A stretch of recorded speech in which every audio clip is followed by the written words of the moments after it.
Yo, apa kabar semua? Coba deh lihat judulnya. Gokil kan? 30 prinsip hidup dari Al-Quran, The Ultimate Life Guide. Ini kedengarannya kayak janji yang gede banget ya. Nah, di sini kita bakal coba intip bareng-bareng. Apa sih cheat code kehidupan yang sebenarnya ada di dalamnya? Tapi sebelum kita bedah lebih jauh, gue mau nanya sesuatu sama lo. Jawab jujur ya. Pernah nggak sih lo ngerasa hidup ini, ruwet banget gitu. Pusing, sumpek, kayak ada aja gitu yang bikin kepala mumet. Misalnya nih ya, lo lagi santai, iseng scrolling media sosial, tiba-tiba malah jadi insecure ngeliat postingan orang. Bener kan? Atau pas malam mau tidur, otak malah muter terus, overthinking nggak jelas. Siangnya burnout ngejar deadline, malamnya malah keracunan drama-drama nggak penting di medsos. Terus ujung-ujungnya bengong sendiri, nanya, sebenarnya hidup gue ini mau kemana sih? Oke, tarik napas dulu, tenang. Gimana kalau gue kasih tahu, sebenarnya ada loh semacam game guide atau cheat sheet buat ngelewatin semua keruwetan hidup tadi. Dan jeng-jeng, ini dia game guide-nya. Buku keren banget judulnya 30 Prinsip Hidup dari Al-Quran dari Nor Kandir. Sumpah, ini bukan buku biasa guys, ini beneran peta petunjuk hidup. Jangan mikir ini buku teori yang berat dan bikin ngantuk ya. Sama sekali bukan. Justru dari awal aja udah dibilang, buku ini tuh panduan praktis. Tujuannya buat ngebantu kita ngebentuk apa yang disebut kepribadian unggul. Dan dasarnya itu langsung dari wahyu. Jadi, ini bukan sekedar kata-kata motivasi biasa, ini tuh petunjuk langsung dari sang pencipta. Keren banget kan? Oke, jelas. Kita nggak bakal bahas ke-30 prinsipnya ya. Bisa-bisa sampai besok pagi kita di sini. Hehe. Tapi, tenang aja, gue udah pilihin khusus buat lo 3 life hacks paling jitu dan paling relevan sama masalah kita sehari-hari. Oke, masalah nomor 1. Ini nih, biang kerok yang sering banget kita rasain. Keracunan drama medsos, ya kan? Mulai dari kepo, ngestalk hidup orang, sampai akhirnya ngebanding-bandingin hidup sendiri. Terus solusinya gimana dong? Nah, ini dia life hack pertamanya. Diambil dari prinsip nomor 6. Fokus pada perbaikan diri sendiri. Simpel banget kan kedengarannya? Intinya gini loh, energi kita tuh terbatas guys. Jadi daripada dihabisin buat ngurusin dan ngepoin hidup orang lain, mending kita pakai buat upgrade diri sendiri. Dan ini basarnya kuat banget loh.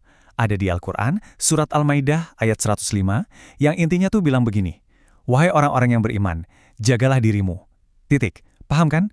Proyek utama dalam hidup lo itu ya diri lo sendiri. Jadi kalau lo udah fokus benerin diri, udah ada di jalur yang bener, mau orang lain sesesat apapun, itu nggak bakal ngaruh ke lo. Wah, dalam banget kan pesennya? Oke, kita lanjut ke masalah kedua. Ini juga penyakitnya zaman sekarang banget, di mana informasi itu kayak banjir bandang, tapi banyak sampahnya. Apa itu? Ya, gampang kemakan hoax. Nah, life hack-nya apa? Ada di prinsip nomor 23, ketelitian dalam menerima informasi.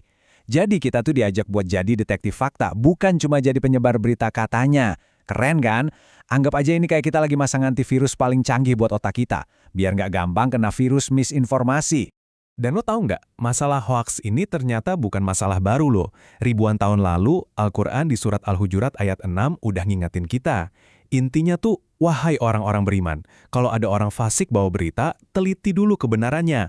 Fasik itu maksudnya orang yang omongannya nggak bisa dipegang, kredibilitasnya diragukan.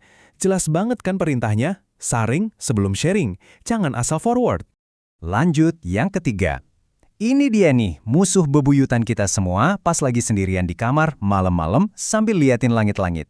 Apalagi kalau bukan dikit-dikit overthinking. Cemas mikirin masa depan, nyesal sama masa lalu. Aduh, pusing. Terus penawarnya apa? Ada dong. Ini dia life hack ketiga kita dari prinsip nomor 14. Ketenangan jiwa dalam menghadapi tekanan hidup. Wah, dari judulnya aja udah adem ya. Ini tuh bener-bener kunci buat ngebangun mental baja, biar kita nggak gampang remuk pas dihajar sama tekanan hidup. Terus gimana caranya dapat ketenangan itu? Nah, di surat Ar-Ra'd ayat 28 ada bocorannya. Simpel banget, tapi dalam. Ingatlah, hanya dengan mengingat Allah, hati menjadi tentram. Ini bukan cuma kalimat penenang pasif loh. Ini tuh metode aktif, kayak tombol reset buat pikiran kita yang lagi kusut. Cara buat nemuin ketenangan, bahkan di tengah badai sekalipun. Nah, dari 3 life hacks yang udah kita bahas tadi, kita mulai bisa lihat benang merahnya kan? Ini semua tuh sebenarnya ngarah ke satu tujuan besar. Gimana caranya kita jadi versi terbaik dari diri kita sendiri? Karena gini, 3 tips tadi itu bukan life hacks yang jalan sendiri-sendiri guys. Anggap aja ini kayak kepingan-kepingan Lego. Kalau kita satuin, mereka bakal ngebentuk sesuatu yang kokoh, yaitu pribadi yang unggul. Persis seperti tujuan buku ini. Satu prinsip bakal nguatin prinsip yang lainnya. Keren ya?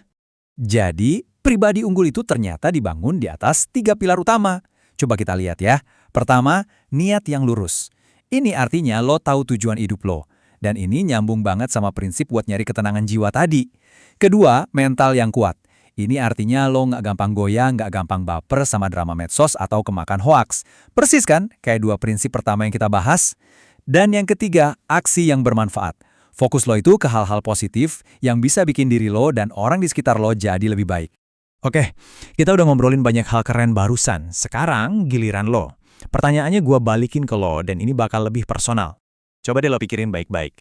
Dari semua masalah yang lagi lo hadapin sekarang, dan dari 3 life hack super keren yang kita bahas barusan, fokus pada diri sendiri, jadi detektif fakta atau mencari ketenangan jiwa, kira-kira prinsip mana nih yang paling lo butuhin?